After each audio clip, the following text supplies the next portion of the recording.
Hello. What's this? Matsuribayashi, who would have guessed? We're back in this. And guess what? This is the first. Well, it's not the first. We're not connecting fragments right now. Right now, we're living life. And Hanyu is flesh and blood. Again, hopefully, she kept a little of her, her magic touch to help turn the tides a bit. But it's good to have her. But first, we're going to be jumping off into, a Tokyo meeting, because if you remember in the beginning of the arc, there was also a Tokyo meeting in a hotel.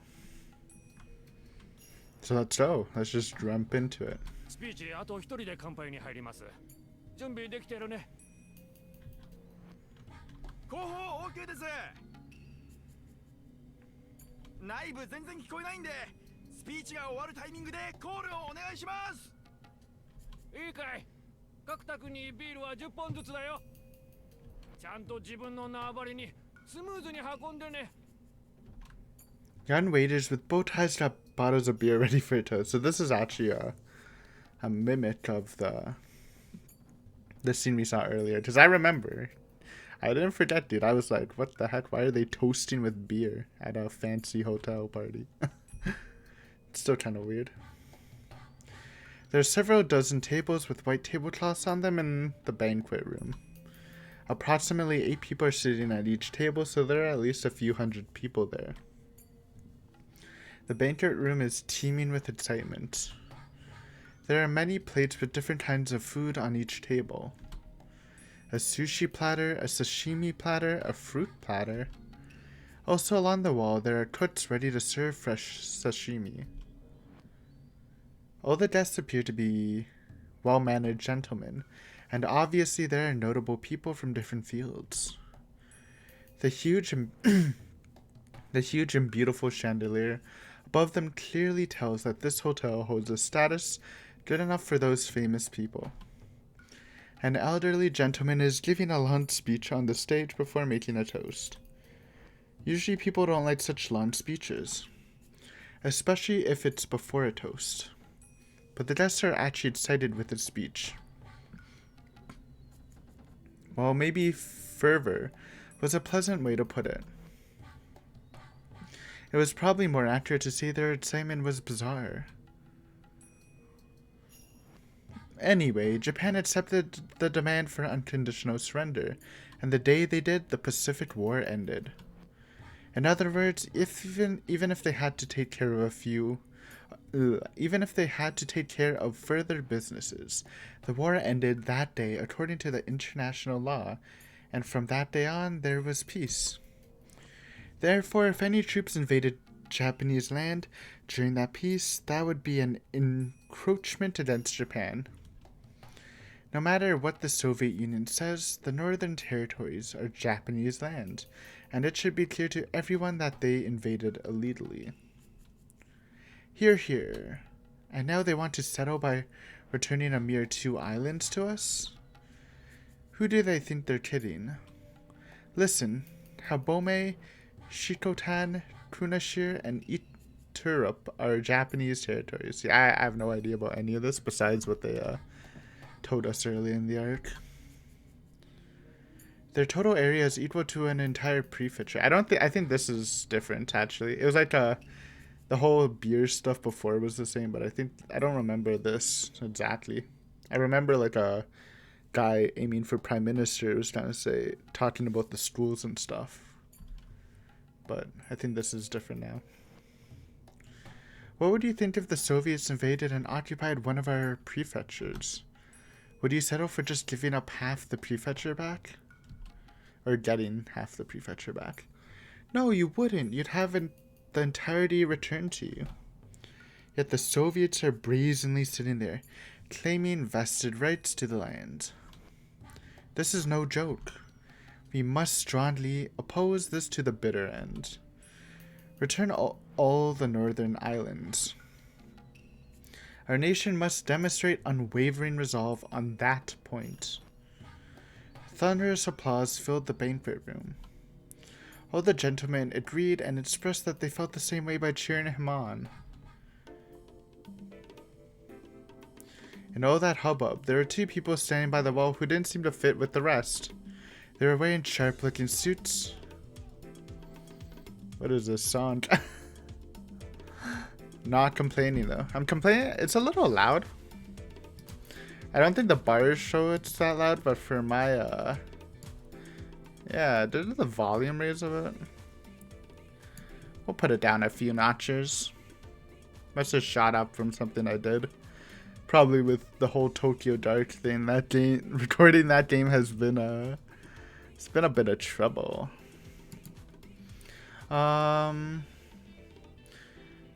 Young men, they're a little too old to be called young men, and we're certainly young compared to all the elderly gentlemen in the banquet room. Bro! It's Nimi! He's actually making more than one appearance. Are you kidding me? Okay, so Akasaka is infiltrating a Tokyo meeting, which is very interesting. Rita said you do need to, like, have a lot more prep time than just the couple weeks before the whole operation. You need to get some, you need to set some traps, you know, some precautions, so it's great that Akasaka's on the case. And Nimi, dude. Don't think I forgot about my boy Nimi.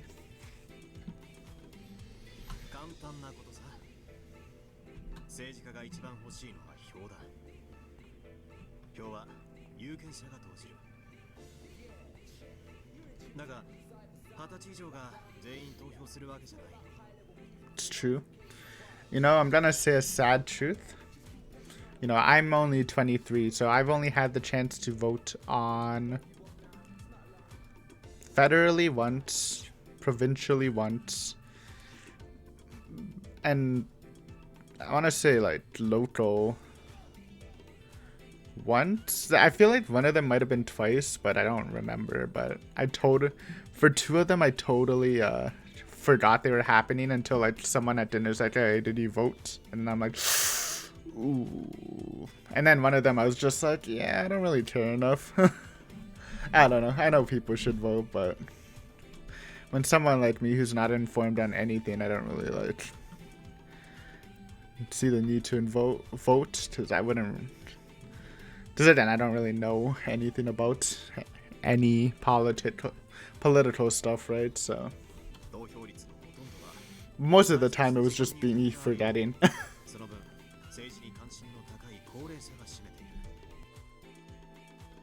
となれば高齢者層をいかに取り込むかというのが選挙のポイントになるわけですね。 The war only happened 40 years ago. In other words, the generation that's interested in voting is a generation from before the war. うちのお袋よく空襲の話をします。昔は水道橋のあたりに住んでて空襲で家族を全員失って焼け野原を一人さまよったなんて話をいつも。そうさ。 Our parents went through the war. They shed their blood, sweat, and tears, believing it was for the good of the nation. We lost the war, but they believe the war still brought about change that serves as a foundation for the peace we have today. I hear that a lot. That if Japan hadn't fought in the war, the Asian countries would still be Western colonies. There's no way we could have won, but we needed to fight in that war, or something like that. In that case, no matter how much they preach pacifism, politicians can't ignore the pre-war generation. War is bad, and we should never again fight a war. But the war was necessary. Unless they say things like that, it's like they're denying the very lives that the generation lived. Makes sense. It's part of the politician's job. Get the votes and, you know. 本心でしているなら一意見の主張として立派だと思う。だが彼らの票が欲しくて表向きだけ調子を合わせてる卑劣な政治家もいる。 That is also true. そういう迎合的な政治家が後を絶たない限り解雇主義は永遠に終わらないのさ。そうして若者とお年寄りの意識の格差は多分1000年経っても相変わらず。 It's also a very popular just topic in general in this series, the idea of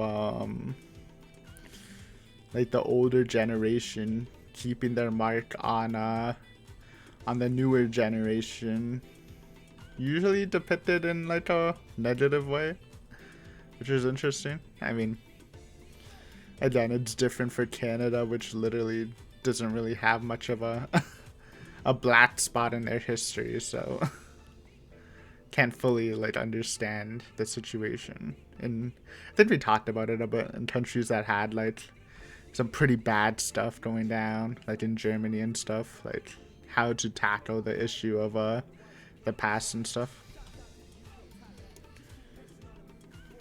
They'll just keep repeating that the war was justified yet regrettable every time an election takes place. When will our country ever be freed from that cycle? 簡単さ。若者がちゃんと選挙に行け。そして安易な迎合にごまかされず、ちゃんと政策を考えてるやつに投票しろ。実現可能な政策だぞ。ああ、いますね。明らかに実現不可能な公約を掲げてる候補者っています。あ、赤塚さん、F 択ってあれじゃないですか。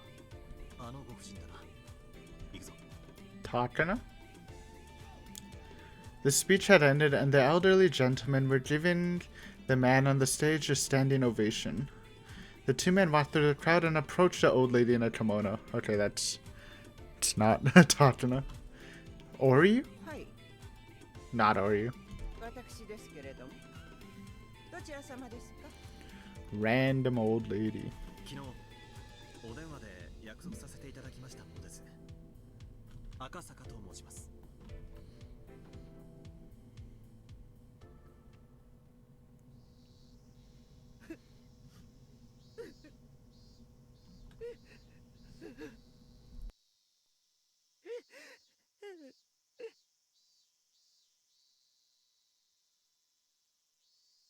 主人はね、ずっと日本のためにと身を粉にして働いてきたんですのよ。それなのに奥さんの胸中深くお察しします。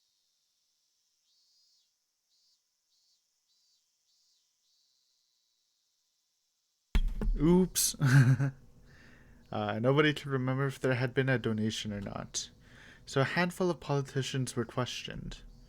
As a result, some came up with a scheme to blame a sick, elderly man who had already retired.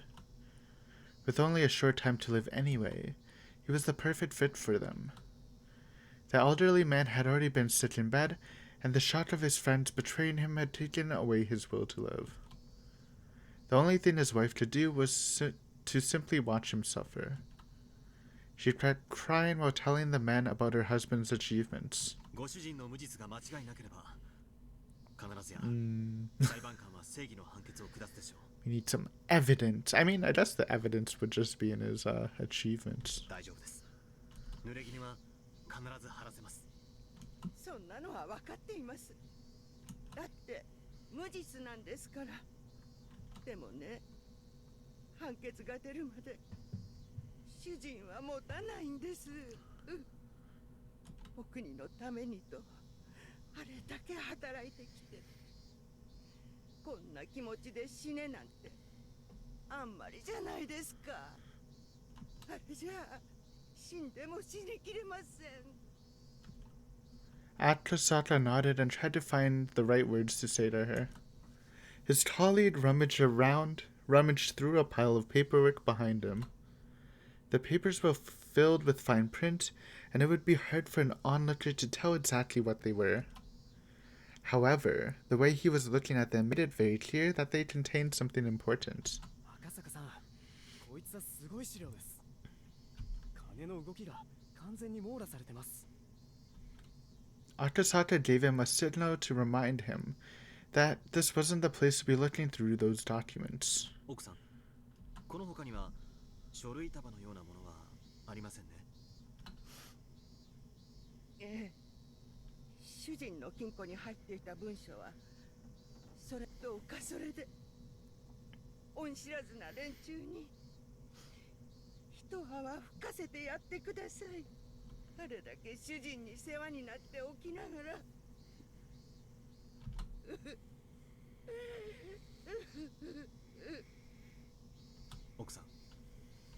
の文章の内容には一部ご主人にとって不利益な内容も含まれていますが、それはご存知ですね。ええ。それ、政治はね、きれい事だけじゃないんです。私だって政治家の妻ですのよ。ご協力を感謝します。この書類は必ず巨大な不正を暴くために使用します。一つだけよろしいですか。それを公表するのは主人が亡くなるまで待ってもらえませんか。 The paperwork Atasato received was something her husband intended to take to the grave with him. Something that shouldn't exist in this world. If it went public, her husband's name would be disgraced. Atasato nodded. わかりました。誓ってお約束します。Vast public funds were moving from Kasumi Gaseki. The funds were issued to sub-branches to carry out national policies. Ooh, and he's trying to find the fund that connects to the Hinmizawa syndrome thing. Probably. But various ideas over those funds always came together. And there was a never end of those trying to poke a straw into it and suck it out like a mosquito. It says dividends, cordial patronage, profits for organizations that benefited themselves. Many financiers approach and adhere to officials and politicians hoping to earn those gains. And the bureaucrats constantly indulge them. That's how Japanese corruption works. These illegal pipes form bypass after bypass in Kasumi Gaseki, siphoning off public funds for their profit. To find and destroy such pipes is, of course, in the national interest. But eliminating illegal expenditures isn't as simple as all that. There are important people connected to those pipes, and when those people are investigated, a major political scandal takes place. The reason why the government doesn't investigate such illegal expenditures is not only to protect the vested interests, but also because they are conscious of the damages these scandals can cause politically. To put it more word check. What is that word? I can't even pronounce it. Succinctly. Succinctly. In a brief and expressed manner. And clearly expressed manner. Okay. Succinct. I don't want to play it again because it kind of killed my ears. Sing. Whatever. Move on. The closer the exposed subject is to the top, the greater the pain faced by the government, and that affects the cabinet approval rating. The closer the subject is to the core, the more extensive the damage done to the heart. The secret investigation Atasato was leading went as close as to the heart as it got and could cause a collapse of the administration from shock. Atasato was tipped off that a huge amount of public funding was leaking out through an alumni organization of the 7 imperial universities, Tokyo, so he and his colleagues have been conducting a secret investigation into the matter for a long time.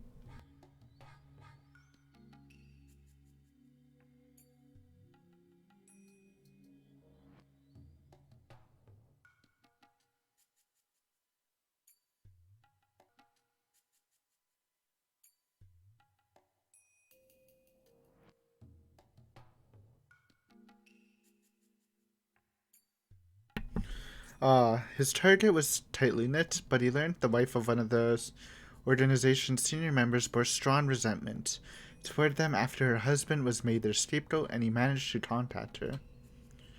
And because of that, he had gotten his hands on extremely important information.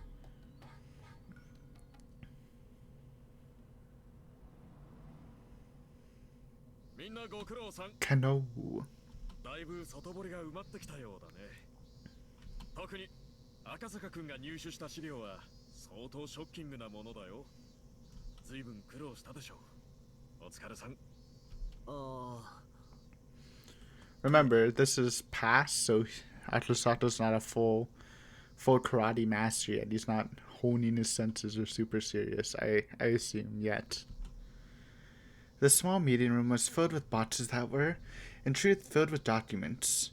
A whiteboard was filled with cramped writing, too. A few of the investigators in the meeting room, which was also filled with smoke, were reading the documents intensely. Their intimidating manner clearly indicated that they were police officers with a great deal of experience. Otasaka was one of those men. It had been a while since Mamoru Otasaka was transferred to this department. When he worked on the case of the kidnapping of the minister's Inukai's grandson, he had been a rookie, but now he was an experienced investigator. After a knock on the door, an elderly man entered the room. Everyone straightened up all at once. 室長、お疲れ様です。お疲れさん。立たなくていい。楽にしてくれ。諸君に今日は素晴らしいプレゼントを持ってきたぞ。カノ、お前を息子の授業参観に行かせてやる。The meeting was filled with sighs tinged with exasperation and resignation. It certainly wasn't because any of them hated getting to go to Parents' Day. やっぱりな。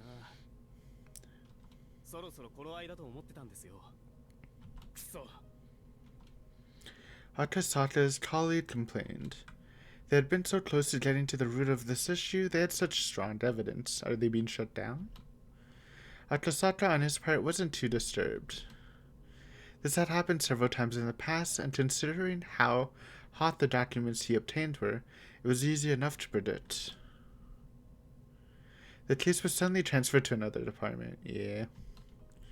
That meant their investigation ended here. The new department was supposed to continue the investigation to expose injustices, but that's never happened once before. It was just an excuse. The investigation had been terminated because of the pressure from above. くそだね。俺たちが今日まで捜査してきたのは何のためだったんでしょうかね。海を出す痛みがどの程度か測るためだろうな。その結果、痛みに耐えられない規模だということが分かり、That made sense. 荒領事を断念したってことだろう。Doing some limit testing, see how hard they can, remove some of the old leaders and stuff. But see, like, the situation of Tokyo is, yes, they're going against the older leaders, like, Kazuo and stuff, but, they still want the organization to run, right? They still want to have some political control, even if they want to push it more to a more progressive state, so... But if they, like, expose all the bad stuff, then that organization's just gonna be shut down, so they won't have any power, so they're trying to pilot it, like, neatly, I guess. In that sense, their hard work wasn't wasted. Because of it, the investigation was terminated.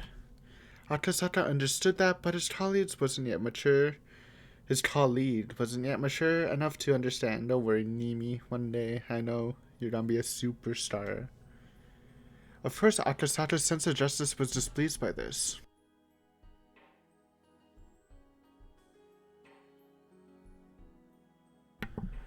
He felt frustrated with his superiors who had hesitated to expose the truth. But he was mature enough not to say that out loud. 資料の整理と引き継ぎについては今後向こうと調整していく。とりあえずみんな長く休んでないだろう。5時を待たなくていいぞ。引き上げて体を休めてくれ。残務整理は明日話し合い。あと振り替え休暇の消化をしよう。ちゃんと消化して神さん孝行しろよ。主査は俺と来てくれ。以上だ。Yes, sir. Though his long secretive investigation left a bad taste in his mouth with its resolution, he managed to earn a holiday until the next incident arrived. じゃあ、室長のお言葉に甘えますかね。みんな、今日は早く帰って休みな。 Why don't you go have a holiday in Hinamizawa? I still feel like maybe Atasaka or someone will like see the Hinamizawa thing and like the stack of documents and like I don't know. Atasaka will turn it into a personal project or something. こういう時早帰りすると不倫の現場に出くわしたりしちゃうんですよね。 Good one, dude. Is this a world where Atasaka's wife is alive? I feel like it might be. So, but otherwise, お前知ってるだろ good one, dude. 赤坂さんとこは熱愛夫婦だぞ。 There you go. I mean, this is supposed to be the good world, so makes sense. Though edgy Atasaka does also become a karate master, so it's a nice give and take. 毎晩別当の公衆電話からラブコールかけてるの知らないのかよ。赤坂のところはいいよな。うちの女房なんて Oh. そりゃそっけないもんだよ。 Public safety official. I feel bad. Atasaka smiled bitterly as he gathered the documents in his hands. One of the pages fell to the floor. Oh, there you go. It was a page from a huge pile of papers documenting illegal expenditures. They exposed the illegal expenditures to the Alphabet Project, then research team for the next generation of hardware in the Defense Agency.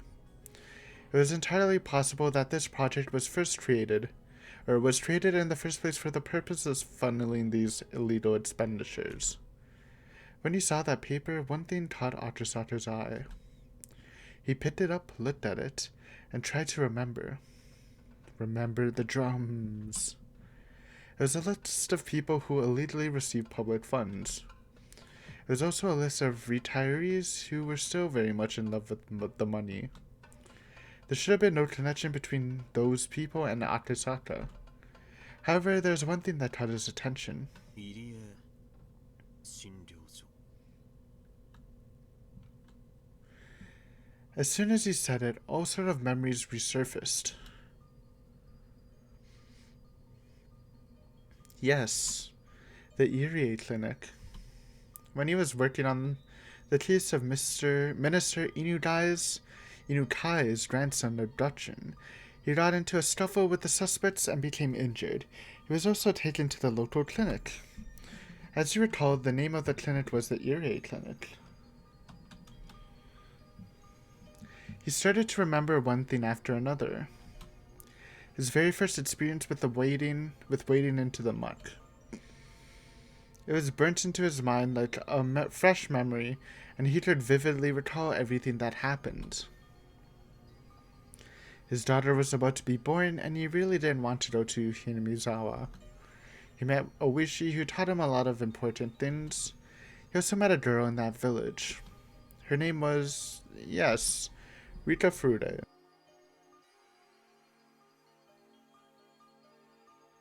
That was it. How long had it been? How old was she now? As he remembered her lovely smile, he also remembered the ominous prediction she made. She had predicted that if he didn't go back to Tokyo, something terrible would happen. At that time, he took it as nonsense, but he felt something odd about it, as if it was a divine omen. Then he remembered Yuki, who was about to give birth. He became concerned that something terrible would happen to her. But he couldn't just leave and go back to Tokyo. That's why he called her right away. He told her something would happen. He told her to be very careful until he returned. Yuki had laughed and told him he was being paranoid, but that phone call indeed saved her from a calamity. Akasaka found out about it when he visited her after returning to Tokyo. A few days after his phone call, a janitor was seriously injured when he stepped on a loose towel on the stairs on his way to the rooftop. He also heard afterwards that Yuki had a habit of going up to the roof to walk every day. For a walk every day. But because of his phone call, she had stopped doing it. If he hadn't called her, she would have been the one to step on the loose tile. In other words, Rika Frude's prediction had been correct. There was no proof, but Akasaka still believed that he was able to save Yuki because of Rika Frude's prediction. He'd intended to call and thank her for saving Yuki, but the busy days that followed put it out of his mind.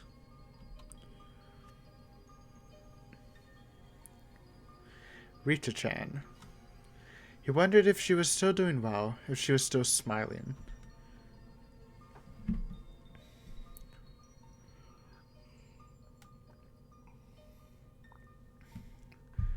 Akasaka remembered the sad prediction she made on that night under the moon, while still wearing that smile. That's right, she said something. She predicted someone would get killed on the night of the festival every year, and that on the 5th one she'd be the one to be killed. That's right, he thought, she did say that. The 5th year. That's this year. The festival is... That's right, it's in June. If you remember correctly, it happened on the last Sunday of the month. Akasaka looked at the calendar. It was June 1983. Oh shit, well, forget about the prep time, and we really don't actually have a lot of time. But at least he knows something's up with the Irie Institute. Although there is still some time, the death she predicted for herself was coming up. The girl who predicted Yuki's accident also prophesied some mysterious incident would occur annually for the next 5 years.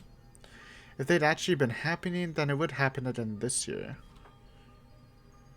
Akasaka wondered if Oishi was still at the Okinomiya PD. If the annual incident she predicted actually was taking place, he would know. In other words, he could confirm if Rita Furude was going to be killed or not with a phone call to Oishi. The girl who predicted her own death had muttered that she didn't want to die. Muttered? No. It was clearly a plea for help. A young girl who was trapped in the fathomless, bizarre traditions of a village she couldn't escape had sought help from him, an outsider. She paid his reward in advance, in the form of foreseeing Yuki's accident. He had to get to her. He had to go save her. A flood of emotions filled him up. He felt as though he had finally remembered something he was never supposed to forget. That's right. He had to go to Hinamizawa, dude. We need you. It's actually, like, really good, but he can't really make it an official investigation, I assume. Though I'm just saying, if he can somehow bring Nimi to Hinamizawa, Tatsuno's already finished, dude. Akasaka plus Nimi, the ultimate duo. Literally name a better duo in any criminal, mystery, whatever, fiction. We can't think of it. What, Sherlock and Watson? Are you insane? You think Nimi would lose to Watson? Absolutely crazy talk. It's Nimi, dude. Nimi. Bro, I'm just saying, in one of the Higurashi animes, they better have the sickest design for Nimi's character. He better be in it, dude. He's a pivotal character to this arc. He had to save the girl who asked him for help.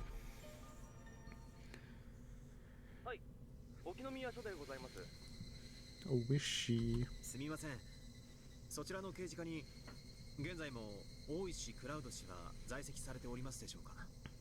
もしもいらっしゃったならお願いしたいのですが。失礼ですが、どちら様でしょうか。警視庁の赤坂とお伝えください。Oishi was a very lively person, but he had been old even back then.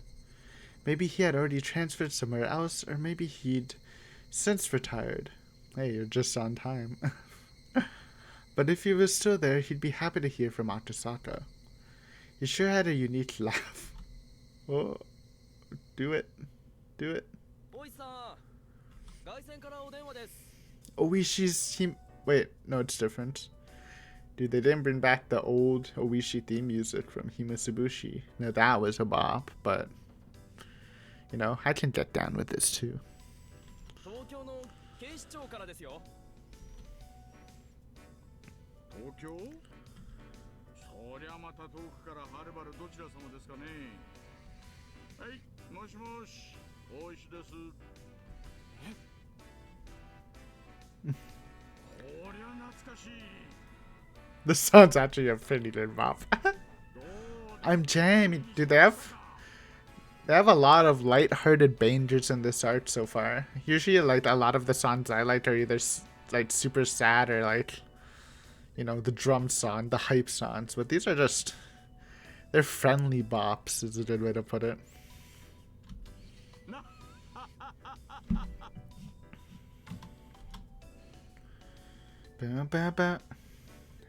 Chapter break, or is it chapter end? Do you even have chapters, or is there just gonna be a bunch of chapter breaks? Traditional hints, or nah? It's just tradition, dude. Hey, the first miracles. This is pretty good. It's been so long since we've seen this, dude. No tips, right? Yeah. Holy shit, I've missed this stream. Oh wait, let's talk with this music on. Dude, when's the last time we heard this? The music box version of Dear You. So this is good. Because one of the problems was, how can we steer Oishi off the Sonozakis? Now, the thing is, they probably don't know the details, so the Sonozakis they could still assume that the Sonozakis are connected to the Irie clinic, which you know is not true, but I don't think this will steer Oishi off the path yet, but she would definitely be more open to talking to Rika in particular. And obviously, Akasaka is probably gonna aim to go down there. Maybe he'll bring Nimi, you know, but that would make this whole thing way too easy. But in all seriousness, you can't like have a full on investigation there, but hopefully has some like boys on standby just in case stuff goes down would be my hope. But yeah, this is going good so far. We're gonna wrap it up here. Short episode. Aiden, you're breaking my heart. Too bad. but yeah, you know, now that we're back, I'm just gonna follow the chapter breaks, dude. That's how I like to do it, so I don't feel bad about anything, because I'm literally just following what the game, you know, chapter breaks are there. Both as, you know, as the scene ends, as the chapter ends, it's telling you when to take a break, so. Next time. This was the first miracle. We're gonna see what the next miracles are gonna be. Well, I guess first two miracles, because, you know, Hanyu being the natural person and Akasaka coming with the knowledge of the Irie Institute is sketchy is the second miracle. But yeah, hopefully you enjoyed this episode. I did. And I will see you next time. Fuck. That scared me. YouTube notifications, dude. But yeah, I'll see you next time. Thanks for watching. Bye.